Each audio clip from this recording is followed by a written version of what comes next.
जय हिंद साथियों, this is सालिश Sharma आपके लिए लेकर आई एक rapid revision whole day current affair cover करेंगे। इसके अंदर जो भी टॉपिक्स हैं इंपॉर्टेंट फॉर आपके एग्जाम के लिए, यूपीएससी एनडीए वालों के लिए, आप इस वीडियो को पूरा एंड तक देखें। मैं इसमें काफ़ी अच्छे से आप सभी के लिए रिवीजन करवाऊंगी करंट अफेयर का।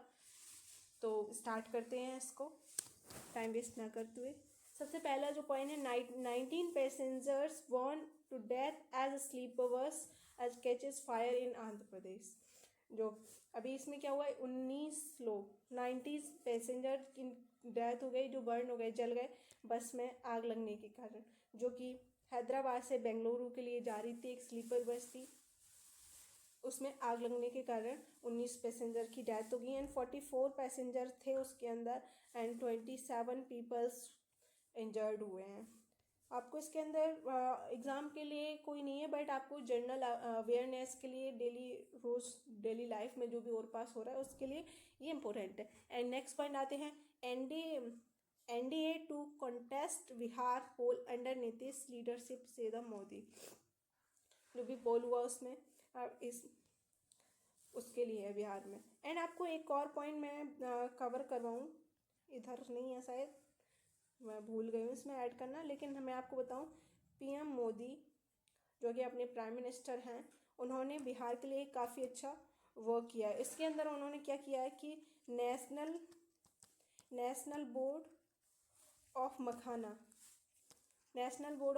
बनाया है, जिससे कि जैसे कि आप सबको मालूम होगा कि बिहार के अंदर 90% जो प्रोडक्शन है मखाना का होता है, बट जो एक्सपोर्ट पंजाब करता है। एक्सपोर्ट बिहार नहीं कर पा रहा था बिकॉज ऑफ मनी प्रॉब्लम, जो भी प्रॉब्लम थी उसके लिए, इसलिए उन्होंने एक पर्टिकुलर बोर्ड बना दिया है मखाना, नेशनल मखाना बोर्ड, जिससे बिहार को बहुत ज़्यादा हेल्प होगी। नेक्स्ट पॉइंट आते हैं, आरबीआई में लिमिटेड बैंक्स मार्केट एक्सपोजर। इसके अंदर क्या किया रखा है आरबीआई ने, the regulator has propose that the total direct exposure to capital market and in financial cap 20% tier 1 capital. Inner Central Bank Friday proposed the limited bank leadership against stocks, जो भी है इसमें किया है। एनबीएफसी रिस्क वेट किया है and 10% इसमें tier 1 capital of highest quality किया है। मैं कल या फिर परसों मैंने कवर नहीं कर पाया था, लेकिन मैं आपको बताऊँ, एक आर्टिकल आया था जिसमें पूरा बताया था डिजिटल बैंक के लिए, डिजिटल जो भी डिजिटल बैंक बोलूँ या डिजिटल यूपीआई, जो भी ट्रांजेक्शन्स होते हैं, तो जो यूपीआई का है यूज है वो 99.7% यूज़ हो रहा है। 2019 से लेके 2025 तक जो यूपीआई का यूज़ है वो काफ़ी ज़्यादा हो रहा है इंडिया में। जो ऑनलाइन ट्रांजैक्शन है, मोबाइल से पैसा इधर से उधर ट्रांजैक्शन करना, उसका काफ़ी ज़्यादा यूज है। तो सबसे ज़्यादा यूज़ यूपीआई का हो रहा है अभी प्रेजेंट टाइम में। एंड नेक्स्ट पॉइंट आते हैं अपन, EC warns parties again misuse AI generated content during election. इसमें पूरा बताया है कि जो इलेक्शन कमीशन ने वार्न किया है पार्टीज़ को, जैसे इलेक्शंस होते हैं कोई भी स्टेट में इलेक्शंस हो रहे हैं, जो पार्टीज़ हैं, पॉलिटिकल पार्टियाँ हैं, वो एआई का बहुत ज़्यादा मिसयूज़ कर रही हैं एडवर्टाइजमेंट में। जो लोग एडवर्टाइजमेंट, तो इलेक्शन कमीशन ने उनको डायरेक्ट वार्न किया है कि आप लोग ऐसा नहीं कर सकते हैं, एआई का यूज़ नहीं किया जाएगा इलेक्शंस के लिए। जो भी पार्टीज़ हैं, पॉलिटिकल पार्टीज़, तो उसी के बारे में पूरा बताया। एआई कंटेंट का मैंने 2 दिन से कंटिन्यू इसको कवर कर रही हूँ, बता रही हूँ कि कितना ज़्यादा इस पर जो डिजिटली जो रूल्स हैं, रेगुलेशंस हैं, उनको अपडेट किया जा रहा है, कितना लिमिटेड इसका यूज़ होना चाहिए, एआई कंटेंट को फ्रंट पे रखना है कि एआई कंटेंट है या नहीं है। तो उसी के बारे में अभी इलेक्शन, अपने इंडिया के अंदर इलेक्शन कमीशन ने भी वार्न कर दिया है पार्टीज़ को कि आप एआई जनरेटेड कंटेंट यूज़ नहीं कर सकते हैं for advertisement of election. And next point आते हैं, नेक्स्ट पॉइंट से आने से पहले मैं आपको बताऊं कि आप मेरा ये वीडियो पूरा एंड तक देखें एंड आप मेरे चैनल की मेंबरशिप भी ले सकते हैं, जिसमें आपको सबसे पहले नोटिफिकेशन आ जाएगा मेरी क्लास के लिए एंड आपको बहुत सारी स्पेशल ट्रीटमेंट मिलेगा, सुपर थैंक्स भी बोल सकते हो आप लोग एंड बहुत सारी चीज़ें जो आपको मिलेंगी मेरे चैनल पे। और मैं आपके लिए एक स्पेशल बैच भी लेकर आऊँगी जो कि मेंबर्स के लिए होगा। एंड आप इस वीडियो को पूरा एंड तक देखें, शेयर भी करें इसको अपने दोस्तों के साथ। तो आते हैं पॉइंट पर। And respect the health right of the Indian children. ये काफ़ी इंपॉर्टेंट पॉइंट है फॉर ऑफ एग्ज़ाम, क्योंकि इसमें पूरा पता है कि जो बच्चे हैं उनके हेल्थ को लेके कितना ज़्यादा इम्पोर्टेंट है, क्योंकि वो अपने फ्यूचर है, वो अपनी यंग जनरेशन बनने वाले, तो उनकी जो हेल्थ है उनको कितना ज़्यादा संभाल के कितनी ज़्यादा इम्पोर्टेंस उनको अच्छे से करना। जैसा कि अभी कुछ दिन पहले जो कप सिरप था, कप सिरप जो ड्रग था उसकी वजह से एमपी के अंदर 25 से 30 बच्चों की जान गई, सिर्फ और सिर्फ एक कप सिरप की वजह से। तो इसका ब्लेम किसको दिया जाना चाहिए? किसी डॉक्टर को, कि उस डॉक्टर ने उस सिरप को लिखा कि बच्चे को पिलाना है, उस डॉक्टर को इसका ब्लेम जाना चाहिए, या फिर गवर्नमेंट को, या फिर उस फार्मा कंपनी को जिसने इसको बनाया? आप लोग मुझे कमेंट सेक्शन में अपना व्यू ऑफ पॉइंट दे सकते हैं कि आप किसको दोषी मानते हैं जो कप सिरप का केस हुआ उसके लिए। लेकिन मैं आपको बताऊं कि इसके पीछे कोई एक कारण नहीं है। फर्स्टली तो जो भी अपने आप फार्मा कंपनीज हैं, जैसे कि कोई भी मेडिसिन कंपनी बनती है तो उसको अच्छे से अप्रूव ऐसे ही नहीं मिल जाना चाहिए। ये करप्शन के थ्रू कोई भी करप्ट पर्सन आके कुछ भी दवा बना रहा है, मार्केट में चला रहा है, तो ये कहीं ना कहीं शो ऑफ हो रहा है ना कि वो करप्शन हो रहा है। इसी के वजह से इतनी ज़्यादा वो दवाई फैली। तो इसमें कमी गवर्नमेंट की भी थी एंड उस डॉक्टर की भी थी। पर गवर्नमेंट की ज़्यादा कमी इसलिए मैं मानूंगी क्योंकि वो कंपनी मार्केट में आ कैसे गई।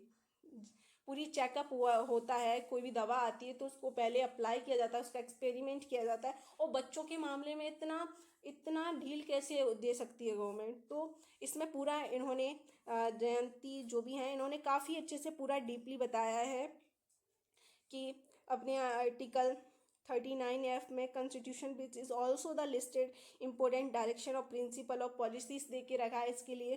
तो फिर भी इतना सब कुछ होने के बावजूद भी इतनी गलत चीज़ें कैसे हो जाती हैं, इन्होंने पूरा अच्छे से बताया है।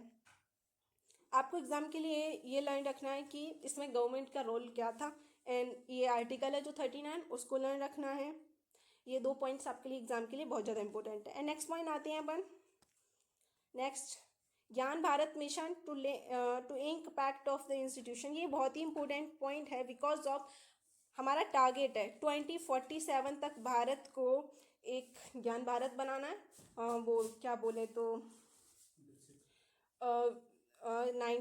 2047 तक हम इस अगर हम हमारी जो भी ओल्ड चीज़ें हैं, जो हमारी एंशियंट चीज़ें हैं, जो हमारे बोले तो एक मिनट, जो हमारे डॉक्यूमेंट्स हैं जो किसी भी मंदिर में मिलते हैं या फिर कोई भी आर्कोलॉजिकली ऑपरेशंस हो रहे हैं उधर मिल रहे हैं, या फिर कोई भी मस्जिद या मंदिर या चर्च में मिल रहे हैं, हमारे यहाँ पे काफ़ी ज़्यादा पुराने जैसे रामायण महाभारत बहुत सारी चीज़ें हैं जिसके अंदर बहुत ज़्यादा ज्ञान भरा हुआ है। अगर हम उन सारी चीज़ों को रिसर्च करें और अच्छे से उन्हें ग्लोबल लेवल पे लेके जाएं तो भारत को 2047 तक का टाइम नहीं लगेगा ज्ञान भारत बनने में।